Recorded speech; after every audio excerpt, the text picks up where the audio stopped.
हिमाचल प्रदेश विधानसभा चुनावों के लिए 4 नवंबर को मतदान होगा। राज्य की सभी 68 सीटों के लिए सियासी दल अपनी तैयारियों में जुट गए हैं।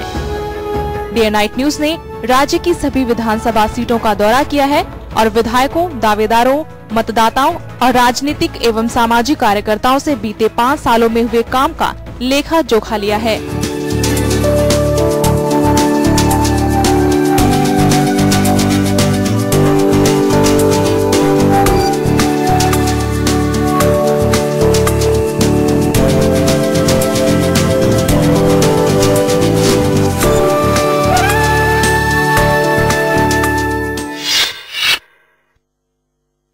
चुनाव क्षेत्रों की यात्रा में हमारा अगला पड़ाव है अर्की।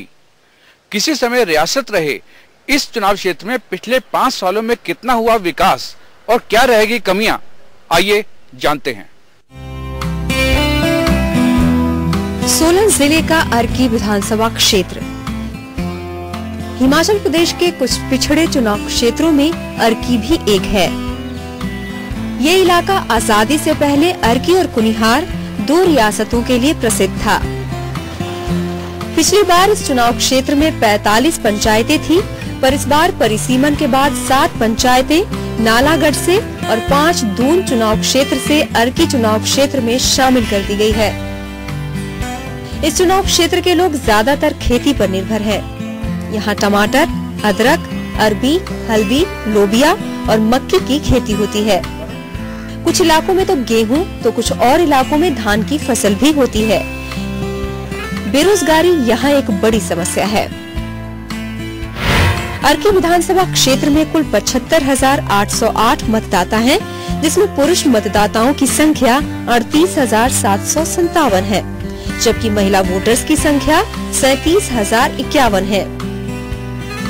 अर्की विधानसभा क्षेत्र कभी भी किसी पार्टी का गढ़ नहीं रही। इस विधानसभा क्षेत्र पर 1982 से लेकर अब तक 3 बार बीजेपी और 4 बार कांग्रेस ने जीत का परचम लहराया।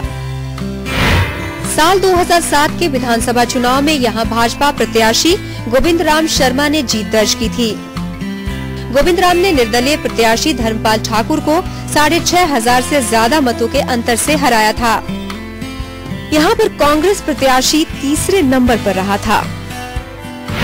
अर्की विधानसभा क्षेत्र शिमला लोकसभा क्षेत्र के तहत आती है।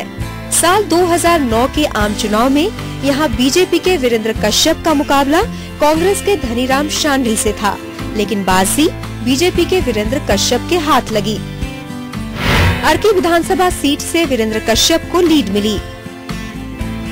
अर्की में हमेशा कांग्रेस और भाजपा में मुकाबला होता आया है। इस बार भाजपा ने जहां मौजूदा विधायक गोविंद राम को चुनावी रण में उतारा है, वहीं कांग्रेस ने यहां से नए चेहरे संजय अवस्थी पर दांव खेला है। भाजपा के प्रत्याशी गोविंद राम के मुताबिक उन्होंने यहां विकास के काफी काम करवाए हैं। गोविंद राम की माने तो उन्होंने पिछले 5 सालों में 100 करोड़ से ज्यादा की धनराशि के काम पूरे करने का दावा भी करते हैं। गोविंद राम का कहना है कि उन्होंने शिक्षा, सड़कें, पानी और यातायात के साधन हलके के लोगों को मुहैया करवाए हैं। गोविंद राम ये कहते नहीं चूकते कि जितने काम उन्होंने 5 सालों में करवाए हैं, उतने तो पिछले 20 सालों में भी नहीं हुए। हमने जो जनता से वायदे किए थे, उन वायदों पे हम लोग खरे उतरे और वायदों से ऊपर भी हम लोगों ने काम किया। अर्की क्षेत्र में पूर्व में जो कांग्रेस शासन के दौरान कार्य हुए और वर्तमान में इन 5 सालों में जो काम आदरणीय धूमल जी के नेतृत्व में सरकार चली और मेरे यहाँ अर्की विधानसभा जो मैंने काम कराए, उसमें अगर हम बजट पर थोड़ा सा ध्यान दें तो कांग्रेस के समय में केवल मात्र पिडोली विभाग में सड़कों पर 21 करोड़ रुपया खर्च हुआ था और मेरे इस पीरियड में लगभग 1 अरब के करीब यानी 100 करोड़ के करीब हम लोगों ने खर्चा कर दिया या जिसका काम चल रहा है। आईपीएच विभाग में कांग्रेस के समय में केवल मात्र 5 करोड़ 61 लाख रुपया 5 सालों में खर्च हुआ। मैंने इन 5 सालों में जिनकी एंडिस आ चुकी है लगभग 73 करोड़ रुपया जो कार्य पूर्ण हो गए, जिन कार्य को कर रहे, जिनकी एंडिस आ चुकी, वो इस विधानसभा क्षेत्र में लगा रहा हूं। और इसी प्रकार स्वास्थ्य विभाग में जहां पीएससी नहीं थी वह नई पीएससी चंडी के लिए दी।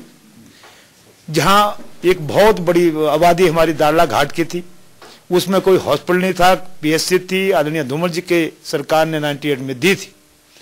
उसको अपग्रेड कराकर वहां के लिए सीएचसी दी, ताकि वहां के लोग को भी स्वास्थ्य की दृष्टि कोई कमी ना रहे। वहां एक बड़ा हॉस्पिटल बनाने जा रहे हैं, जिसकी करोड़ों रुपए सैंक्शन हो गए, शिलान्यास भवन का कर दिया, डॉक्टर को प्रोवाइड कर रहे। वहीं कांग्रेस ने इस बार नए चेहरे संजय अवस्थी को मैदान में उतारा है। संजय अवस्थी गोविंदराम के दावों को सिरे से नकारते हुए ये कहते हैं कि अर्की में उम्मीद के मुताबिक विकास नहीं हुआ। पिछले 5 वर्षों के कार्यकाल में अर्की क्षेत्र की पूर्णतः अनदेखी हुई है और भारतीय जनता पार्टी की सरकार व वर्तमान विधायक ने इस क्षेत्र की पूर्णतः अनदेखी की है और एक भी कोई योजना विकास से संबंधित इस क्षेत्र के लिए वो नहीं लेकर आ सके हैं। आम जन को मूलभूत सुविधाओं से वंचित रहना पड़ा।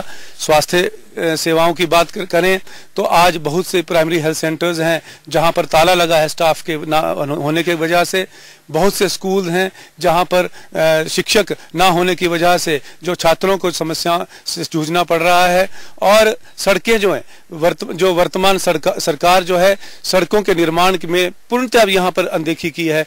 अर्की विधानसभा क्षेत्र की पिछले कार्यकाल में कांग्रेस पार्टी की जब सरकार थी, राजा वीरभद्र सिंह मुख्यमंत्री थे, तो उन्होंने अपने कार्यकाल में जो यहाँ पर सड़कें बनवाई, उस समय की वो सड़कें आज भी जस की तस हैं। उसमें एक भी पत्थर नहीं लगा, ना मेटलिंग टारिंग हुई, कच्ची सड़कें हैं। आज शिमला के से सटा होने की, शिमला जो राजधानी है हमारी, उससे सटा होने के बावजूद यह विधानसभा क्षेत्र विकास की दृष्टि से सबसे पिछड़ा हुआ क्षेत्र है। विकास के दावों पर अर्की की जनता की मिलीजुली प्रतिक्रिया है। कुनिहार के लोग पक्का बस स्टैंड मिलने से ही खुश हैं, तो अर्की शहर के लोगों को बस स्टैंड पर एक शेल्टर मिला है। हाल ही में 30 करोड़ के बजट की एक पानी की परियोजना का नींव पत्थर रखा गया है, जिससे लोग काफी आशान्वित हैं, पर कुछ लोग इसे महज चुनावी शुगल मानते हैं। हल्के में कुछ जगह नई सड़कें बनी हैं, तो कुछ लोग सड़कों की देखरेख में कमी का आरोप लगाते हैं। हमारे सड़क का था, यहाँ लोगों की बहुत ज्यादा दिक्कत थी। छोड़गढ़ से जगून, स्वावा, फागी गांव थे, लोगों को बड़ी दिक्कतें थी इसकी। तो उन्होंने अब पिछले 4-3 महीने पहले इस रोड का उद्घाटन लोगों को सारे मिलजुल के करवाया। उसके बाद बस लगवाई, तो डेली यहाँ लोग 100-200 आदमी शाम को यहाँ आता है और बस में अपने घर के लिए जाते हैं जी। बसों की हालत सर बहुत ही खस्ता है। यहाँ पे लगभग 6 या 7 बसेज है शायद यहाँ पे, और रूट बहुत ज़्यादा है। पानी की हमारी पंचायत में बड़ी बार किल्लत है, तो हमारे को बहुत दिन हो गए थे इसी में, मतलब कि हमारे को कोई ऐसी सुविधा मिल रही थी जिससे हमारा कोई क्या नाम हो सके ना जी। तो गोविंदराम शर्मा ने हमारी बड़ी हेल्प कराई जी। उसमें उन्होंने 1,38,00,000 रुपया की स्कीम है जो उन्होंने उसका शिलान्यास कराया जी। लिंक्स रोड की तो बात ऐसा है कि जितने साल बने हो गए, मतलब कोई मेंटेनेंस नहीं, विदाउट मेंटेनेंस से, मतलब वहाँ पे पानी बारिश के टाइम इतना भर जाता है कि गाड़ी वहाँ से बंदा पैदल नहीं चल सकता।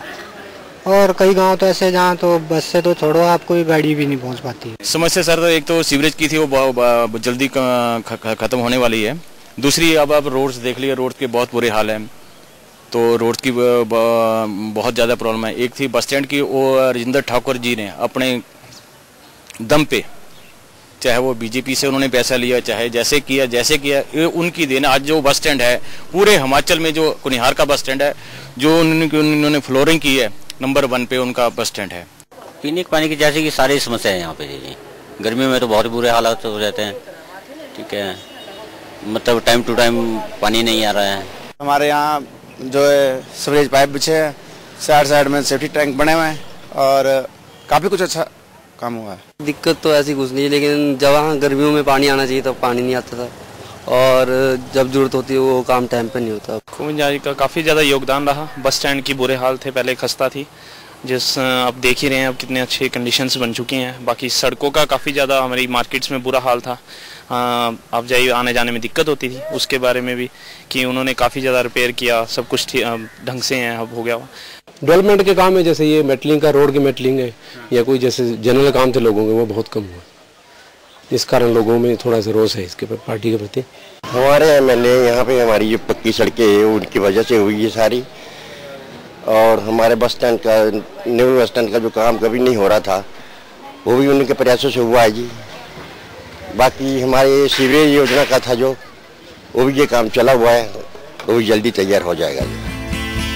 यहाँ के किसान सिंचाई के साधनों की कमी से काफी परेशान हैं। उनका कहना है कि यहाँ की जमीन काफी उपजाऊ है, पर पानी की कमी की वजह से फसलें बेहतर नहीं हो पाती।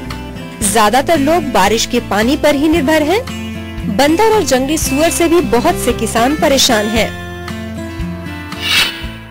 यहाँ पर आवारा पशु का बहुत ही बुरा हाल है सर। जहाँ भी जाए पशु मिलते हैं। रोड में सर चलने की व्यवस्था है सर। देखो सड़क में जाए तो पशु सर हट नहीं पाते। सिंचाई नहीं हमारे यहाँ पे, बारिश से होता है जो होता है यहाँ पे। फसल के लिए हमारा जो मेन है टमाटर, अदरक है और शिमला मिर्च है और ग्रीन हाउस लग रहे हैं। जब ग्रीन हाउस लगाने का फायदा तभी रहेगा अगर हमारे को पानी मिलेगा। पानी नहीं मिलेगा तो ग्रीन हाउस से या पॉली हाउस से किसी से भी कोई समस्या का हल नहीं होगा। बहरहाल अर्की की जनता तैयार है। नेता भी चुनावी प्रचार में डटे हुए हैं। देखना होगा कि यहाँ की जनता अब किस पार्टी के प्रत्याशी को चुनकर विधानसभा भेजती है।